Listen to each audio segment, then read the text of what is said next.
vez a gente quer trazer uma novela da vida real. É a história de Pérola. Isso mesmo. Bom, eu só quero dizer uma coisa para você. Você sabe que uma pérola, ela só acontece por conta da raiva de um cisco de areia dentro de uma ostra. É isso daí. A ostra, ela fica tão irritada com aquele cisco que aquilo vai gerar uma pérola. Às vezes, a pérola, ela é sinônimo de pessoas que venceram desafios, pessoas que ficaram enclausuradas e acabaram vencendo o desafio da clausura, pessoas que tiveram dificuldades, mas ao mesmo tempo acabaram crescendo. É isso aí. Então eu quero contar para vocês agora a história de Pérola. Prestem atenção junto comigo. É isso mesmo, eu quero que vocês prestem bastante atenção. Eu quero que vocês vejam aquilo que ela nos conta. A história de Pérola com vocês a partir de agora. Vamos juntos, vamos trabalhar essa questão. Presta bastante atenção, porque eu tenho certeza que será bênção na sua vida. Vamos ouvir, a partir desse momento, a história de Pérola, uma novela da vida TJ. Vamos juntos.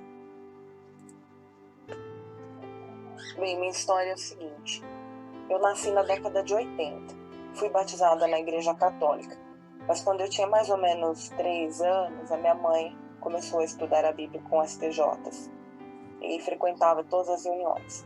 Ela estudou na época o livro Viver para Sempre e Unidos na Adoração, um livro que eu também estudei depois, por volta de 1986, 87. 3 anos depois, em 90, a minha mãe se batizou. Nessa época, meu pai, que não era cristão, quer dizer, não era testemunha de Jeová, era considerado opositor. Ele bebia muito ao ponto de eu ter que buscar ele no bar se eu quisesse vê-lo antes de dormir. E ele se opunha mesmo. Ver minha mãe pregando de casa em casa, inclusive aos domingos, que era o dia da folga dele, voltando tarde do Salão do Reino, que na época era muito longe. A minha mãe não dirigia, estava sempre sem dinheiro para ir de ônibus. Era mais ou menos 1 hora para ir e mais 1 hora para voltar. E ela fazia essa loucura com os filhos pequenos, a pé.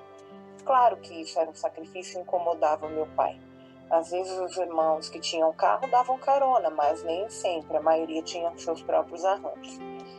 Como meu pai se incomodava, e ele também não tinha vida, porque não podia estar com um parente em Natal, aniversário, em Páscoa, nada, era uma vida reprimida. Ele tinha uma solidão a 2, ele sempre se queixava disso comigo. E ele foi cada vez mais deprimindo. Hoje meu pai toma remédio, ele tem problema de cabeça, sempre teve. Mas uma das coisas que tornava o casamento deles infelizes era isso. Ele sempre se queixava que a religião atrapalhou. Para tudo. A religião atrapalhou. Não era nem religião, era uma seita. Uma seita. É, Frederico, é uma seita. Vem cá, você para de falar de lá, fala aqui com o pessoal. Uma seita das mais perniciosas. Então o pai dela, tadinho, eu fico imaginando, né? Como é difícil, né, gente? Como é difícil. Porque você sabe que é o seguinte, você sentar numa ceia de Natal, tem nada a ver. Não tem problema nenhum. Natal é o nascimento de Jesus. Eu acho que a gente só tem que dar glória a Deus, porque o Natal existe. Aí tem aquela música assim, ó. Se o Natal existe e ninguém é triste, que o mundo tem amor. Bom Natal e Feliz Natal, muito amor e paz pra você. Pra você. As criancinhas brincando. Gente, eu penso o seguinte. Desde que você esteja falando do Salvador, eu acho que essas disputas comerciais, para nós não importa. Eu acho que as disputas da comelança não importam. Eu acho que as disputas TJs não importam.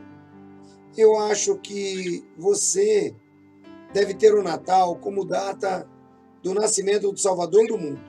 Ah, mas ancião, a Bíblia não diz que deveríamos comemorar o nascimento, apenas a morte. Mas como que tem morte sem nascimento? Alguém pode me explicar, por gentileza? Comemoramos a morte. Tá bom, ótimo, não vou entrar nessa questão. Mas como que tem morte se não nasceu? Como que tem morte se não nasceu? É isso que eu quero saber. Outra coisa. Vamos para a Bíblia. Bíblia pela Bíblia. Lucas, vou pegar até essa TNM grandona aqui, que eu já estou com a vista meio ruim mesmo. Vamos para Lucas. Vamos para o Evangelho de Lucas. Só um minuto, porque o pai dela ficava triste, porque não poderia comemorar Natal, toda essa palhaçada que o corpo governante ensina. Vamos para Lucas. Vamos ver o que está escrito aqui, ó. Lucas, nascimento do Senhor. Olha só, vamos lá. Esse é o decreto da parte de César Augusto, tal. Aí está escrito assim, ó. Vamos aqui no capítulo 1, capítulo 2. Capítulo 2. Veja só que interessante. Presta atenção numa coisa super importante. É Lucas 2,8.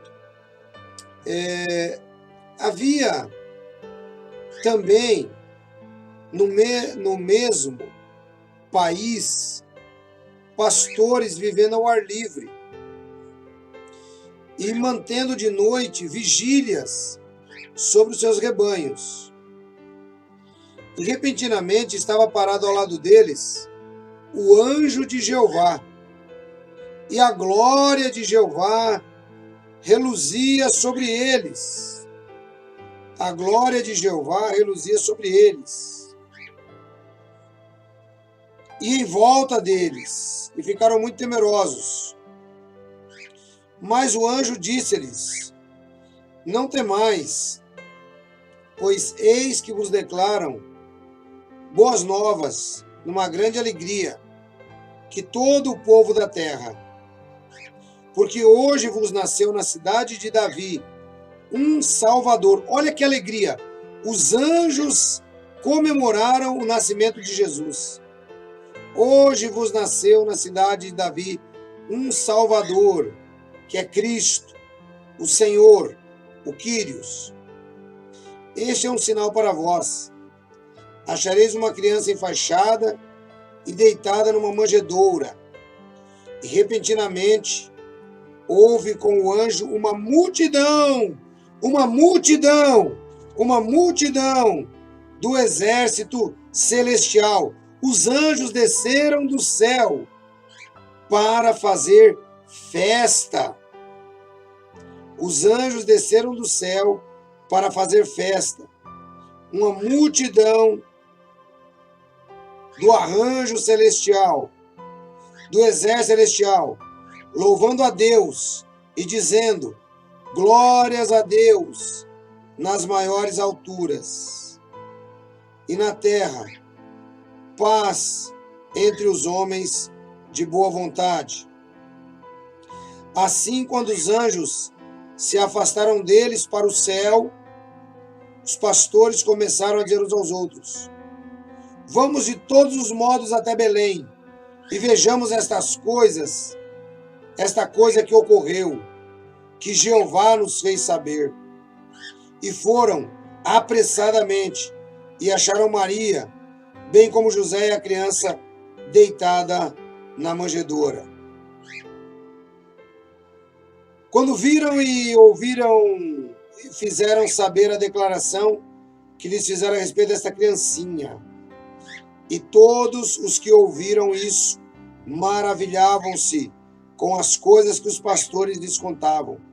Maria, porém, começou a preservar todas essas declarações, tirando conclusões no coração.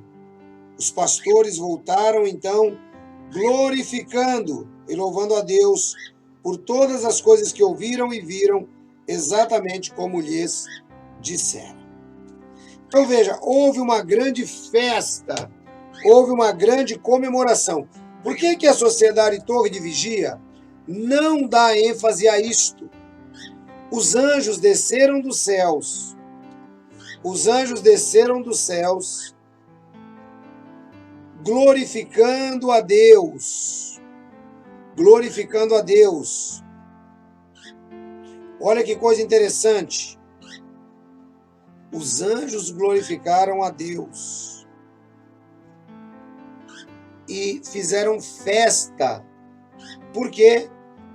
Porque nasceu o Salvador do mundo. Nasceu o Salvador do mundo. Então tá aí para vocês que estão me acompanhando, né? No caso aqui da irmã, ela fala sobre a questão do pai dela, que nunca comemorou com a situação do Natal, porque, né, as Testemunhas de Jeová dizem que isso aí é tudo paganismo. Então vamos voltar lá. Vamos voltar lá na fala dela, que a fala dela é super importante. Então o pai dela nunca participou, nunca comemorou, porque a família estava presa à Torre de Vigia. Por que você mostrou esse texto aí para nós, ancião? Eu mostrei esse texto para vocês entenderem que o Natal existe, que ninguém é triste e que no mundo tem amor sim. Tem gente que comemora o nascimento de Jesus de boa mente. Tem gente que comemora o nascimento de Jesus porque Jesus é o Salvador do mundo. E se ele morreu, o nascimento foi mais importante. Por quê? Para ele morrer, ele tem que ter nascido. Ele nunca poderia ter morrido se ele não tivesse nascido. Então, se ele nasceu, o nascimento foi importante para que a morte acontecesse. É simples assim. Vamos continuar ouvindo. Filhos pequenos, a pé. Claro que isso era um sacrifício e incomodava meu pai. Às vezes os irmãos que tinham carro davam carona, mas nem sempre. A maioria tinha seus próprios arranjos. Como meu pai se incomodava, ele também não tinha vida, porque não podia estar com um parente em Natal, aniversário, em Páscoa, nada. Era uma vida reprimida. Ele tinha uma solidão a dois, ele sempre se queixava disso comigo. E ele foi cada vez mais deprimindo. Hoje meu pai toma remédio, ele tem problema de cabeça, sempre teve. Mas uma das coisas que tornava o casamento deles infelizes era isso. Ele sempre se queixava que a religião atrapalhou. Porém, com o tempo, ele segue aquela lei. Não pode vencê-los, junte-se a eles. Não vai muito nas reuniões, mas também não se batizou, ainda fuma, mas lê as publicações. Aquilo toma conta da mente dele. Ele acredita em muita coisa, só não consegue tomar a tal da posição, que a gente conhece, que é a pressão deles lá. Mas uma coisa que eu não queria da minha vida era que meu casamento fosse igual ao dos meus pais, que vivesse aquele ambiente cheio de brigas, de ameaças de separação. Não gosto nem de lembrar da minha infância. Eu tive que amadurecer muito rápido. A minha mente sempre foi exausta de tanta pressão de todos os lados. Na escola, eu era perseguida pela fé religiosa e por ser diferente. Abre aspas, fecha aspas. Zombavam de mim porque eu pedia dinheiro nas casas, vendendo revistinhas em troca de sabonete e pasta de dente. Alguns vão lembrar dessa época. Eu até cheguei a apanhar na escola, pela implicância dos colegas. Bem, resumindo, eu era solitária, deprimida e não tinha lugar para mim. Dentro de casa era um ambiente triste, na escola também. E eu era de poucos amigos. Fora a perseguição dentro da própria congregação, né? Também era solitária no Salão do Reino.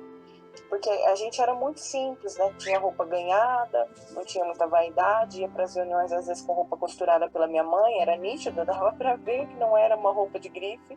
E as patricinhas metidinhas à rica, filhas de ancião que iam de carro, com roupas e sapatos de marca, não queriam se misturar com a gente. Então dá para imaginar o que sobrava para mim. Eu só podia andar com as irmãs mais velhinhas.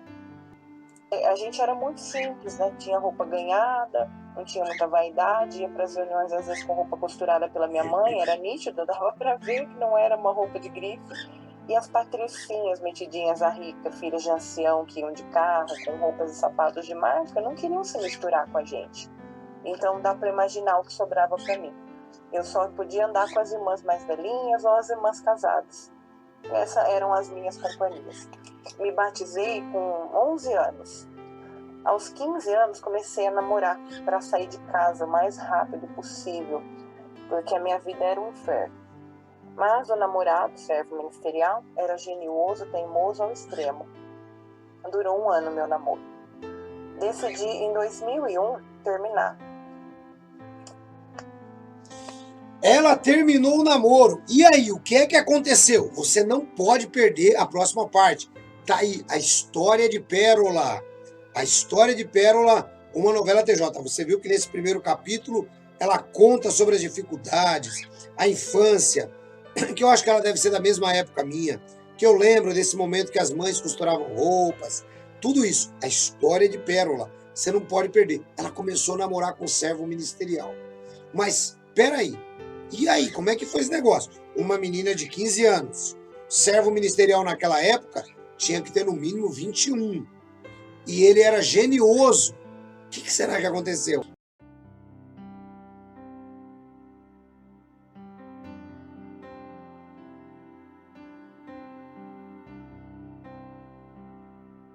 Bom, agora a gente vai trabalhar um pouquinho mais aqui. Vamos ver o que acontece na vida de Pérola durante esse período. Acompanhe junto comigo. Decidi então, em 2001, apenas terminar o 2º grau e não estudar mais, visto que era pregado constantemente para a gente se dedicar ao reino, inteiramente, integralmente, pois o mundo não ia durar muito tempo.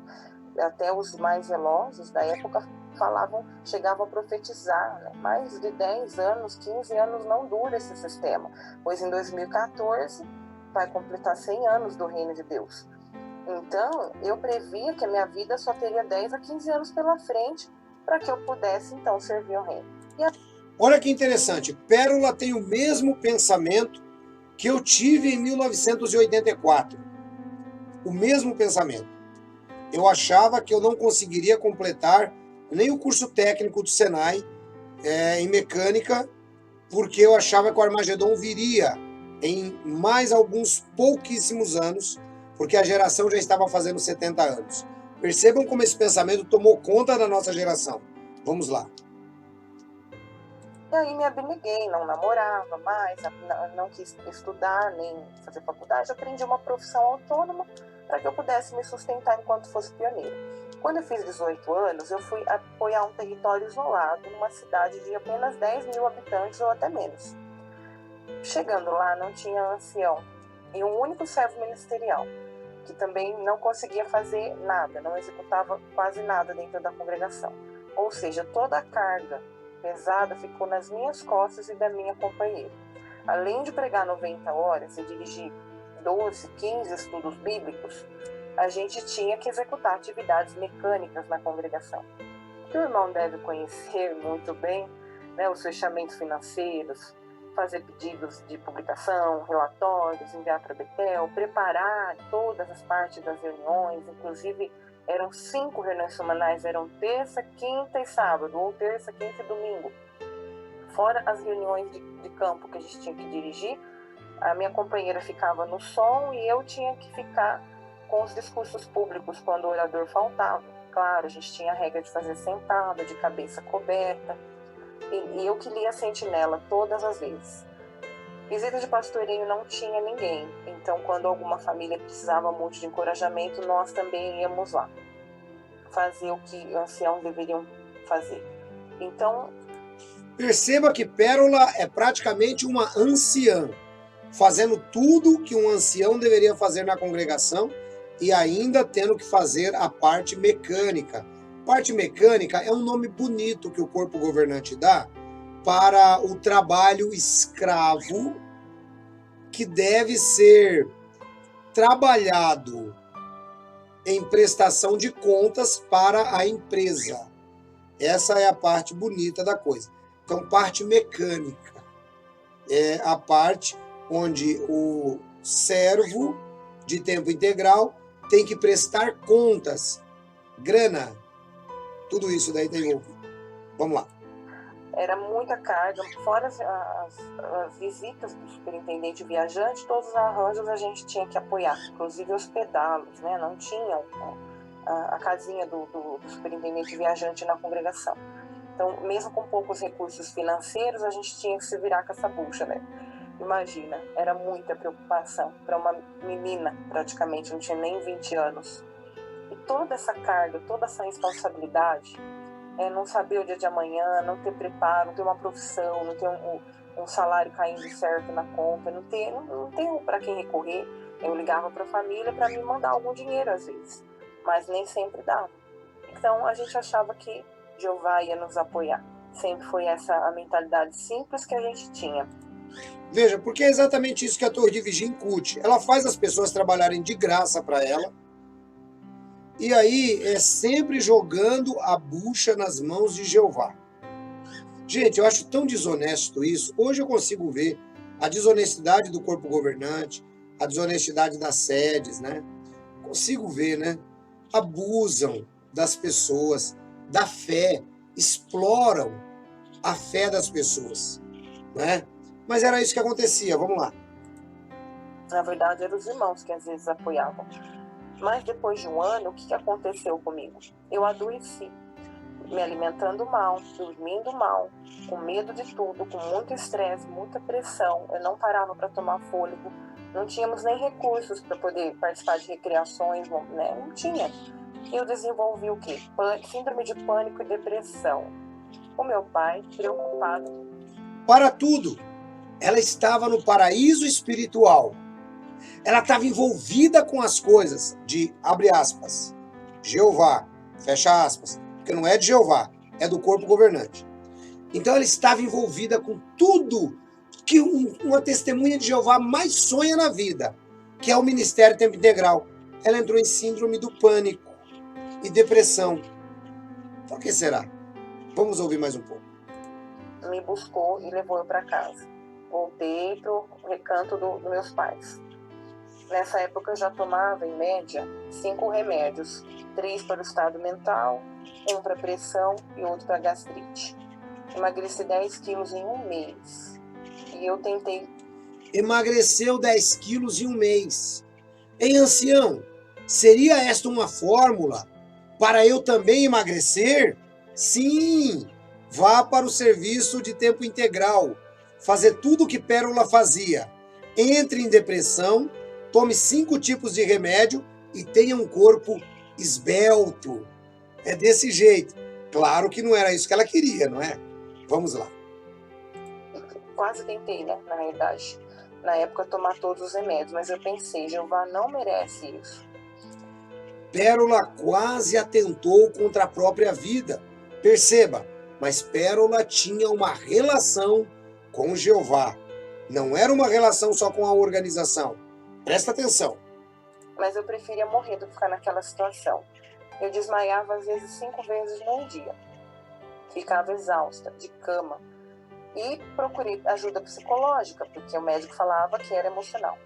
Não tinha nada físico nos meus exames. O psicólogo disse para mim que era a minha religião que fez aquilo comigo. Claro que eu parei de... Para tudo! Para!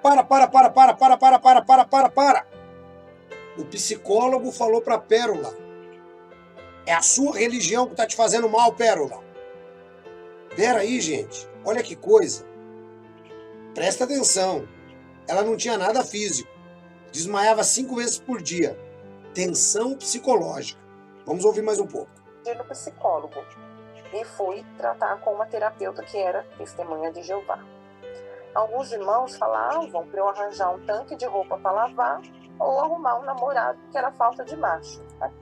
Olha o que os irmãos falavam para Pérola. Ei, Pérola, arrume um tanque de roupas para você lavar, Pérola. Afinal de contas, temos tantos betelitas aqui na região, por que você não lava as roupas deles? Ou então vá trabalhar, Pérola. Pérola, posso te dar um conselho melhor? Arranje um macho. Olha que coisa, que maldade. Ninguém estava de olho nos sentimentos dessa irmã. Mas vamos prosseguir. Acreditem, levei 2 anos para me recuperar. Depois de um tempo, eu me casei com um irmão, dentro do salão, obviamente. Mas ele não queria privilégios. E eu era criticada constantemente, porque eu podia ter escolhido me casar com um betelita, um ancião, um pioneiro, alguém do mesmo nível, entende? Mas eu escolhi um fraco na fé. Ou seja, na opinião deles, eu tinha que casar com alguém que eu não amasse, só para manter as aparências, assim como a maioria. Bem, 2014 chegou, 100 anos do reino, e nada. Antes disso, eu já estava incomodada com aquelas constantes correções no ensino.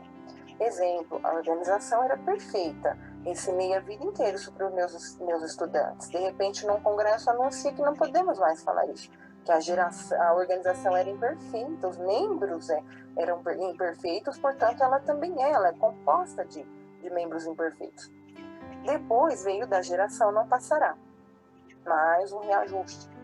Também sofreu uma enorme perda, pessoas que começaram a desconfiar, vinham falar que estranho isso, né? Um irmão uma vez veio me alertar, 1914 não é a data correta, ninguém reconhece essa data.